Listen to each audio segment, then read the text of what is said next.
नमस्कार, मी पंजाब डक. आज आहे 17 जुलै 2025. आपण काल 16 तारखेला एक सांगितलं होतं की ज्या ज्या ठिकाणी तांबडा आभाळ होईल 72 घंट्यात पाऊस पडणार आहे. तर पाहू शकता हे आमच्या परभणी जिल्हा, सेलू, पाथरी, मंठा, परतूर, जालना, बीड जिल्ह्यामध्ये खूप पाऊस झाला आणि हे नदीला पूर आला आहे.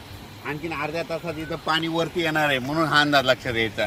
आणि राज्यातल्या सर्व सांगू इच्छितो काय झालं. बीड जिल्हा झालं, लातूर जिल्हा झालं, नांदेड जिल्हा झालं, धाराशिव झालं, त्याच्यानंतर सोलापूर, जत, सांगली या भागातल्या शेतकऱ्याचे फोन येत होते पाऊस कधी येणार. तर त्यांना मी म्हटलं की तुम्ही काय करा, फक्त 16 पासून ते 21 तारखेच्या दरम्यान आपल्या भागामध्ये लातूर जिल्हा, बीड जिल्हा, परभणी जिल्हा या भागामध्ये पाऊस पडणार आहे, म्हणून हे अंदाज दिला होता. आणि काल तांबडा आभाळ झालं. बघा तुम्ही पाहू शकता, हे पूर आला आमच्या कसुरा नदीला, लेंडी नदीला पूर आलाय, दुधना नदीला देखील पूर आलाय. म्हणजे यापुढे आणखीन एक लक्षात घ्या, कोणतं एखाद्या तुम्हाला सांगतो, एखादं उपग्रह पाऊस दाखवत नाही, पण निसर्ग तुम्हाला पाऊस सांगतो. तुम्ही बघा काल काय झालं होतं, तांबडा आभाळ झालं होतं. दिवस मावळताना 16 तारखेला तांबडा आभाळ झालं आणि मी लगेच व्हिडिओ टाकला की तांबडा आभाळ झाल्याच्यानंतर कंप्लीट 72 तासाला पाऊस होतो, म्हणून हे तुम्हाला दाखवलं. आणि आणखीन एक सांगू इच्छितो, आणखीन बीड जिल्हा, लातूर जिल्हा, परभणी जिल्हा, धाराशिव जिल्हा, सोलापूर जिल्हा, नगर जिल्हा, त्याच्यानंतर संभाजीनगर या भागामध्ये पाऊस पडणार आहे. म्हणून आणखीन 16 तारखेपासून 21 तारखेपर्यंत पाऊस पडणार आहे, म्हणून हा अंदाज लक्षात यायचा.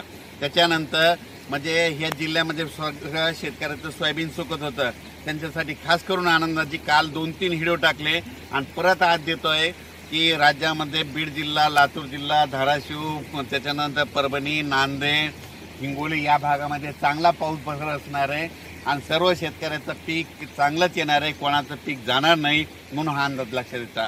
अचानक वातावरणात बदल झाला तर लगेच एक मेसेज दिला. पण पाहू शकता की ज्या ज्या ठिकाणी काल 16 तारखेला तांबडा आभाळ झाला ना, त्या ठिकाणी 72 तासामध्ये पाऊस येणार. हे तुम्हाला एक कालच्या उदाहरण तुम्हाला सिद्ध करून दाखवलंय. आणि ज्या भागामध्ये पाऊस झालेला नाही, समजा आता म्हणजे काल रात्रीचा, त्या भागामध्ये आज 17, 18, 19, 20, 21च्या दरम्यान परत एकदा पाऊस येणारच आहे. त्यांना देखील जीवदान ठरणार आहे, म्हणून हे लक्षात घ्यायचं. म्हणून म्हणतो भविष्यामध्ये झाडं लावावं लागतील. झाडं लावा आणि पृथ्वीचं तापमान कमी करा. जोपर्यंत तुम्ही झाडं लावणार नाही तोपर्यंत निसर्ग असा लहरी राहणार आहे, म्हणून झाडं लावा आणि पृथ्वीचं तापमान कमी करा. आणि आता ज्या भागात पाऊस पडलेला आहे त्यामध्ये लातूर जिल्हा, परभणी जिल्हा, बीड जिल्हा, नगर जिल्हा, धाराशिव, सोलापूर, नांदेड, हिंगोली या भागात ह्या 4 दिवसात पाऊस पडून जाईल आणि सगळ्याला जीवदान भेटेल. धन्यवाद.